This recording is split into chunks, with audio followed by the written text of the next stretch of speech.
Olá, pessoal, sejam bem-vindos à nossa escola. Eu sou o professor Diego Silva. Na aula de hoje vamos falar sobre a tensão elétrica. Tensão elétrica é a força elétrica que provoca a circulação de corrente, que faz as cargas elétricas entrarem em movimento.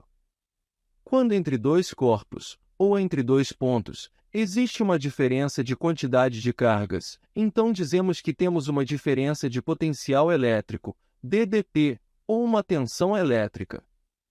Ao ligar os polos positivo e negativo de uma bateria aos terminais de um circuito elétrico, vamos observar o aparecimento de uma corrente elétrica, ou seja, a energia elétrica, cuja intensidade dependerá diretamente da tensão entre os polos. Percebe-se assim que a tensão elétrica é uma causa e a corrente elétrica é um efeito. Neste contexto, tensão elétrica é a capacidade de produção de corrente elétrica. Resumidamente, podemos dizer que a tensão elétrica é a força necessária para movimentar os elétrons, criando uma corrente elétrica. A diferença de potencial pode representar uma fonte de energia e pode representar uma perda de energia ou armazenamento, que chamamos de queda de tensão. Tensão alternada. A polaridade vai ser alternada de acordo com a frequência. Na tomada, a frequência normal é de 60 Hz, então significa que a polaridade desta tensão é alterada 60 vezes por segundo.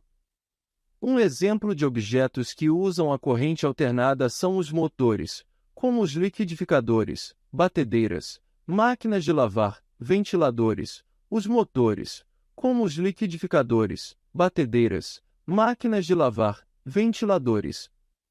Tensão contínua não muda de polaridade no tempo. Um exemplo de funcionamento com tensão contínua é a pilha e a bateria, porque a polaridade da bateria sempre será a mesma no decorrer do tempo. A unidade da tensão elétrica é volt, V, e a grandeza é representada pela letra E. Qual é o símbolo da tensão? Tensão elétrica é a grandeza física que mede a diferença de potencial elétrico entre dois pontos, também chamada de DDP. O instrumento utilizado para medir a tensão elétrica é o voltímetro e no Sistema Internacional, SI, a unidade de medida é o volt, cujo símbolo é V.